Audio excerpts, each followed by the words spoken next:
We are back with Hot Mike with Hutton and Withrow across the OutKick network. Excited to be joined by our friend Jeannine Edwards, 22-year vet, ESPN sideline reporter.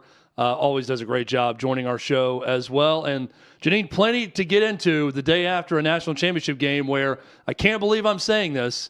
The Indiana Hoosiers are champions in football and not basketball. What a wild world we're living in right now. Thanks for hopping on with us. Of course. Oh my gosh. I'm not lying when I say I woke up in the middle of the night thinking 4th and 5.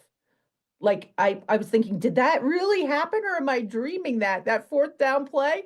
It was incredible. And one thing to note on that play, which was spectacular, was did you notice how badly the Miami safety, I think Jacob Thomas, number 8, how badly he whiffed on that play? Totally missed the tackle. But you know what? That's water under the bridge because this is probably the most heartwarming story that I have come across in my many decades of watching and covering sports. Just an unbelievable ride that they have taken us all on. And when you think of what they've been through over the decades, the Indiana team, the coaches, the players, the fans, the administration, the decades of mediocrity, of being the butt of jokes, the haplessness, and just to see it all come together in what feels like the blink of an eye. I mean, it's really a 2-year thing, but it feels like the blink of an eye. And I can say 2 words, Signetti and Portal. Yeah. And here we are with a 16-0 Indiana team. And oh my goodness, congratulations to them. Just they are the Cinderella story of the century, and I'm so happy for them. Well, and in terms of the broadcast, a lot of times it can get a little tiresome when they show family members over and over. Yeah. I did not find that to be the case with Fernando Mendoza's family. And his mother, who's battling disease right now, his aunt there, the dad almost like talking to his wife every time something happens on the field when they cut away to it. I'm a sap for those type of stories and things, Jeannine. Yeah. I thought it was very cool, and I couldn't get enough of the Mendoza family and that storyline throughout that game. Well, and here's what I think most of us humans gravitate towards is authenticity, vulnerability, approachable. Just, I mean, Fernando is so lovable, so humble, so almost hokey in a way, but it's so endearing. And the whole family is so endearing. And I think innately inside of us all, we want to root for the little guys or, the people that haven't had a lot of fanfare and attention and hype. And we just gravitate towards that. It makes us all feel better as human beings. And they embody that. And their faith is a huge part of their lives. And so it's just such an incredible story. And my sisters, who are not really football fans, I said, you got to watch the game tonight. And I said, oh, by the way, this is the kid that won the Heisman Trophy. And I said, please watch his acceptance speech before you watch the game, and you will get a feel for what he's all about. And they did. And they said it brought tears to their eyes. And I think a lot of people feel the same way. So I thought, first off, Molly McGrath and Holly Rowe did a really good job, and they do a really good job. But always, you know this, Jeannine, when you get a coach that will actually tell you something or that will be authentic, I mean, you can love or hate Signetti and his style and the I win, Google me quotes and all of that, but that's 100% who that guy is. And when he's walking on the field at halftime and he's going into, well, there were 3 personal foul penalties on the quarterback on one drive that were clear as day that weren't called. I'm thinking this is why you have a sideline reporter, is when you can get things like this out of the coach walking back to the locker room. I thought it was fantastic. What did you make of that exchange? Oh, for sure. And you know what? That's rare. Yeah. Because most of the time, those guys are so focused, they are so compartmentalized, and they're just thinking about, okay, how am I going to fix this in the second half? Or how am I going to sustain this in the second half? What am I going to say to my team? And then you've got a reporter sticking a microphone in your face and a camera, and that's the last thing they want to be doing at that moment. But he took that as an opportunity to really voice what he was feeling and thinking at that time, which doesn't happen very often. I've had that happen to me a few times. Bo Pelini at Nebraska, David Cutcliffe at Duke, where they both had the emotions were boiling to the surface. And all I had to do was ask a very simple question. What just happened there? Or what do you think is going on right now? And let them go. And those are the best interviews. And it was beautiful. It was a beautiful thing because we heard from him what he was really thinking. And he was right. I thought it very well said on that. And that we all remember those types of interviews, right? They stick with you for a little while, where a lot of them are just lost in the shuffle of your mind watching a game because they're not saying anything. They clearly want to be done with it and they're moving on. I thought Cignetti's interview was great. I thought the post-game interview was great with Cignetti about, I kind of laugh now at Kevin Garnett, screaming anything is possible when he won a title with the Boston Celtics of all places, and just how silly that seems. Like, yeah, it's possible. It's been done many times before with many other players with the Boston Celtics, and I get that you formed that team in the offseason and won, but I'm watching him talk about anything's possible.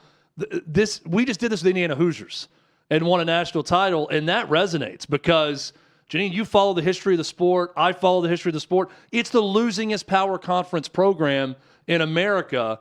And in year 2, they just won a title. I thought that was very raw and honest from Cignetti, but also quite poignant. Extremely poignant. Extremely poignant. The whole thing is poignant. The whole thing. That's why I literally woke up in the middle of the night and I'm like, did that really happen? or because it's so inconceivable almost. And I read a stat this morning that the last time a major college football team went 16-0 was Yale in 1894. Wow. If you want to call that a major college football team. Hey, that Yale team was loaded. Let me tell you, that offensive line, defensive line, every bit as athletic as Miami's is what I hear. Terrific team. That's funny. That's funny. It was a compelling game. I mean, I felt like Miami started flat. They did not have the energy. They weren't tackling very well. They had penalties. Their run game wasn't getting going. And I know for a fact they got ripped at halftime. They got ripped because I know Cristobal. And they did come out in the second half and played a little bit better. They had a lot more energy. They got some pressure. They got 2 sacks right off the bat. They got Malachi Toney going. And boy, is he a weapon. So when it came down to that fourth quarter and they were driving, and I'm thinking, oh my gosh, they're going to win by a point. They are going to win by a point. But lo and behold, Indiana does what they've been doing all season, leading the nation in turnover margin, right? You are your habits. You are what your habits are. And how fitting that they win the game on a takeaway. It's perfect. And the fact that they almost never commit a turnover or have a mistake is remarkable. A couple of sort of inside baseball broadcast things for you last night I wanted to ask you about while I'm watching this game. Holly Rowe going to Fernando Mendoza and saying, hey, show my cameraman your arm.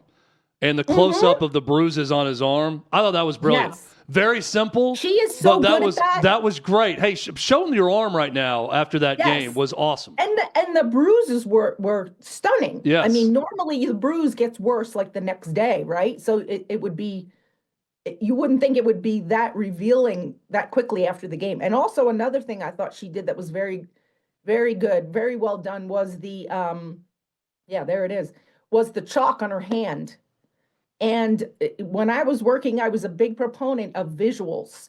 And, people kind of get lost and tune you out when you're just talking about stuff. But if you can see it, and she says, this is the chalk right here, very, very compelling stuff. And Molly McGrath did a great job as well. I mean, she's always polished and buttoned up and had some great insights. So it was a really, really well done broadcast. I thought they did a great job. The other thing that wasn't so great was there were some audio issues early on. At one point, Kirk Herbstreit was echoing. I don't know if he heard it, but the audience could hear it, and they adjusted the levels a number of times where it got really loud with the guys in the booth, and it'd go quiet again and get really loud. Obviously, with all the chaos after a game or at halftime, you've been on that sideline. If you can't really hear the directive that they're going to you or can't hear them.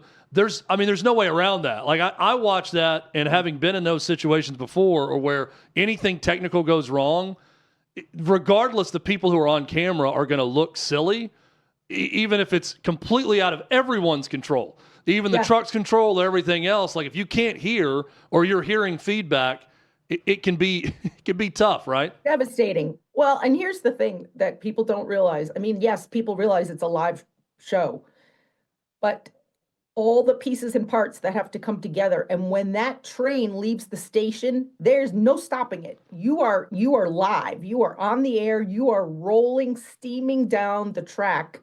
And you've got to try to smooth stuff over just as discreetly as you can. And I've had a lot of issues in the past where I wasn't hearing, or my mic didn't work, and you've got to roll with it. And that's just live television. You've got to roll with it. You've got to keep going. You can't stop and pause and think or talk to somebody. And another thing people don't realize is the producer or the director, or sometimes a tape operator or an AD or somebody, are talking to you in your ear, giving you direction, sometimes while you're talking.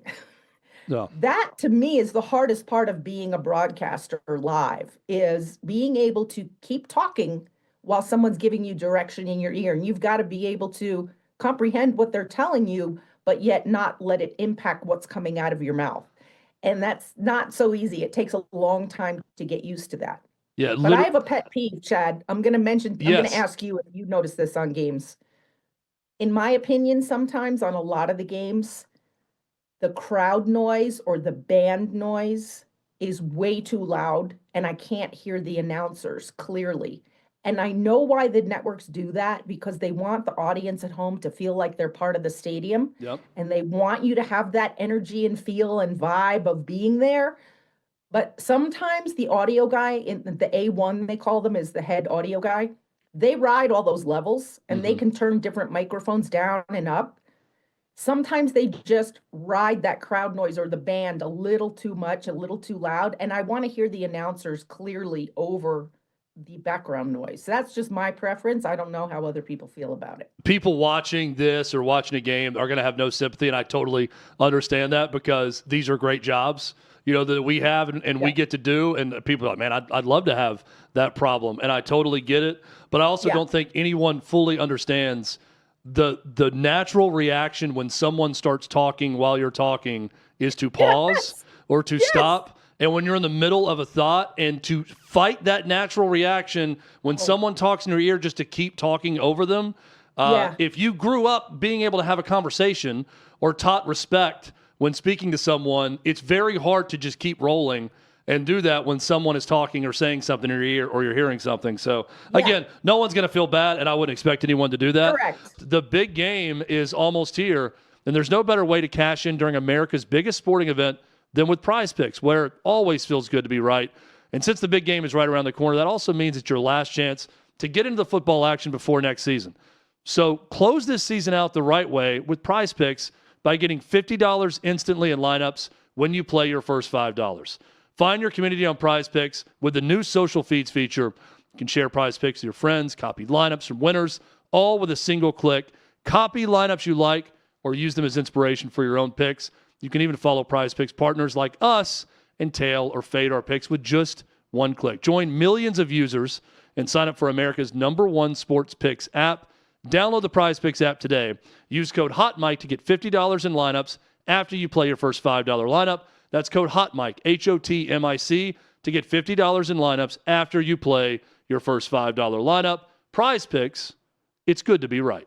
Hey, if you like the channel, become a season ticket holder for Hot Mic by clicking the subscribe button below and join the conversation in the comments section. Agree, disagree, we'll join you there in the chat.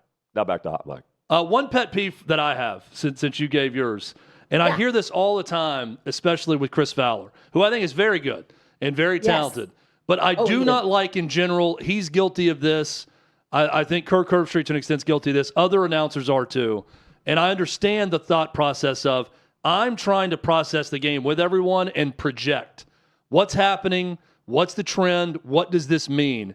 But I think when you get too much into prediction of, oh, this is the biggest play of the game right here, or oh, if they don't score on this drive, it's going to get ugly. Let's let the game happen, right? And then react and talk about what's going on. There was one moment last night. Curt Cignetti went for back-to-back 4th and 5s. It called timeout. Yeah. Got both. One was a touchdown. It was like a 4th and 4.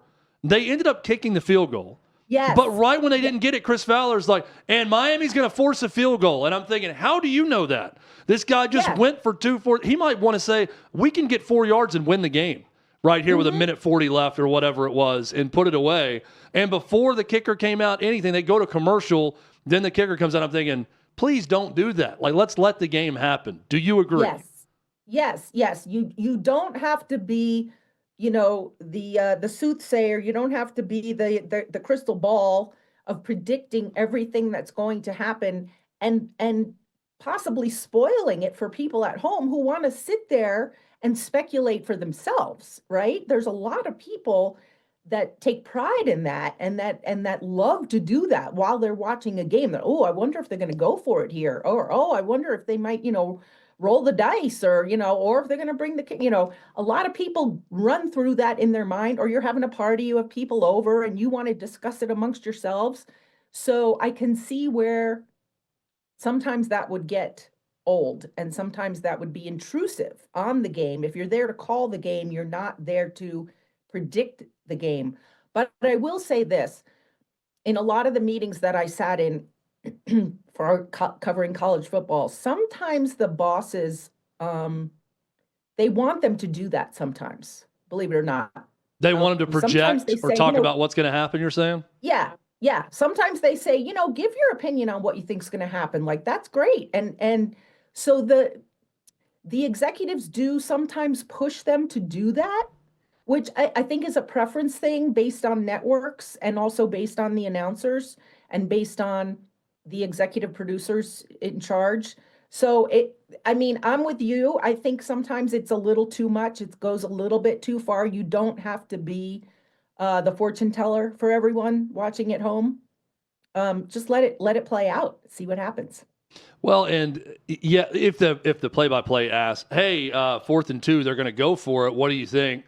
Based on what they've had success with, that's great. That's fine. That's great. Give your analysis as a color commentator about what you've seen and what tendencies are and all of that. I just feel like you risk, if you're broadcasting to a team's fan base, first off, that team's fan base is going to be irritated if their team is losing regardless. So it just adds to that irritation if you're already talking about whatever the narrative is going to be in that game or coming out of the game. Yeah.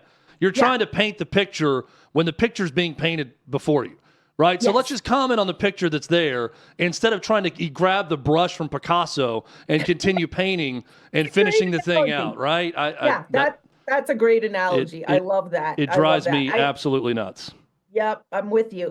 But I will say, in their defense, like I said, sometimes they're being pushed to do that. Yeah.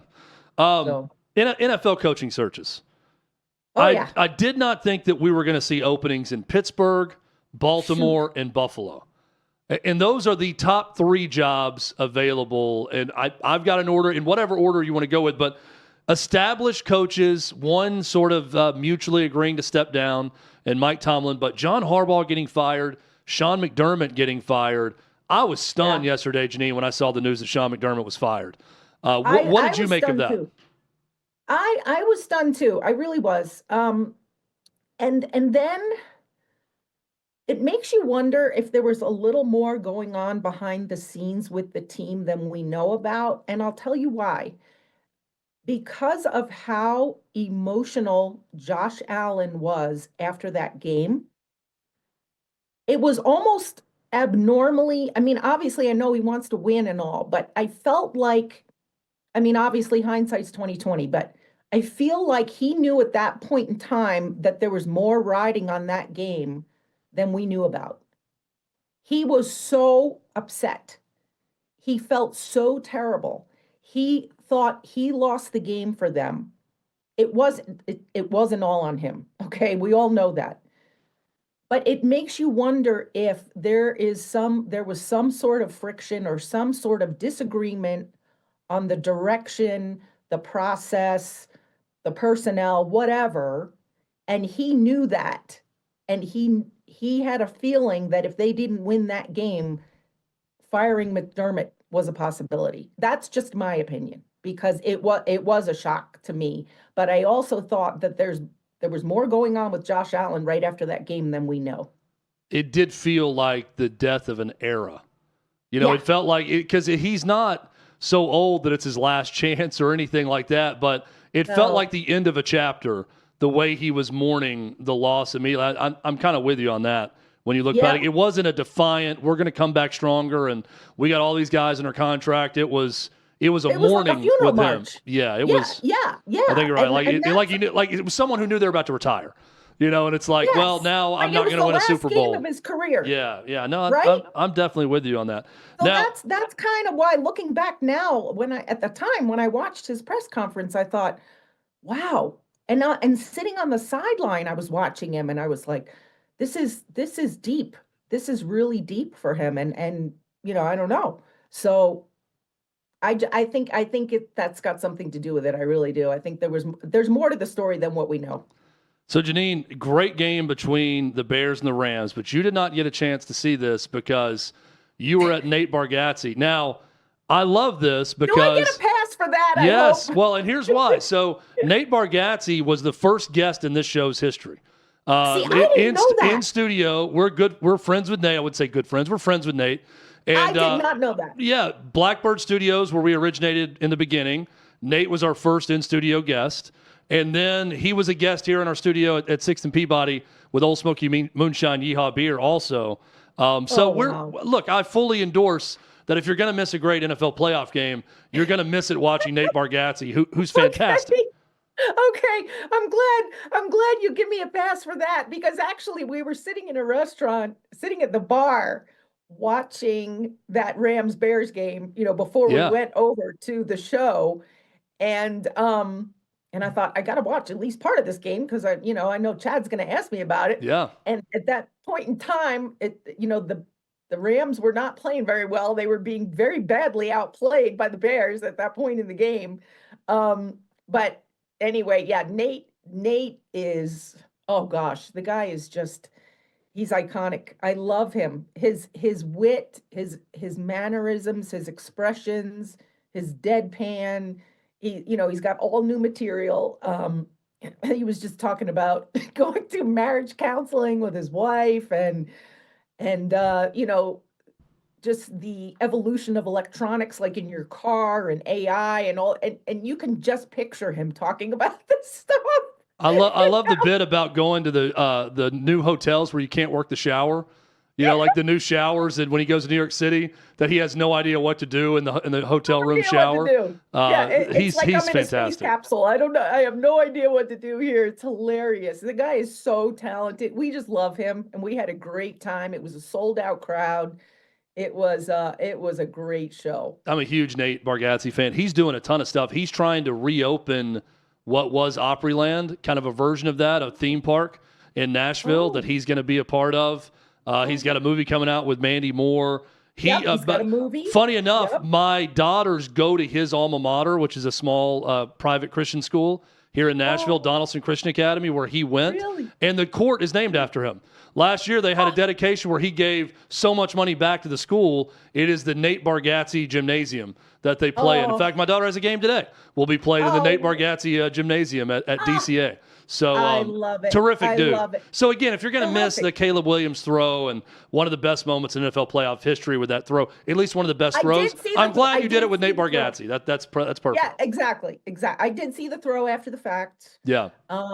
And I will say, speaking of emotions, like with Josh Allen, I mean, think of the roller coaster that Caleb Williams was on there. Yeah. To tie the game, that spectacular throw to tie the game, but then to throw the pick to end the game. I mean, it's just, that's why we love sports, right? It's just, it pulls our emotions all over the place. And I really, really feel for him. So that's just a shame, because I do feel like, from what I saw of the game, that the Bears were outplaying the Rams to a certain point. And then the Rams just, man, they're battle tested this year. They've been finding ways to win. Well, good for him. He'll have other chances, just like Josh Allen will hopefully have other chances. just like hopefully we have other chances to have Jeannine Edwards on the show. Jeannine, always a pleasure. Thank you so much for your time. This was great. Hey, always a pleasure, Chad. Anytime. Yep. Jeannine Edwards, one of the best, 22-year vet with ESPN. Love talking broadcasts with her and what it's like to be on the sideline for some of these huge events, which she's covered a bunch of them. Thanks for watching. Subscribe to OutKick Hot Mic. Daily content and more at OutKick Hot Mic on YouTube.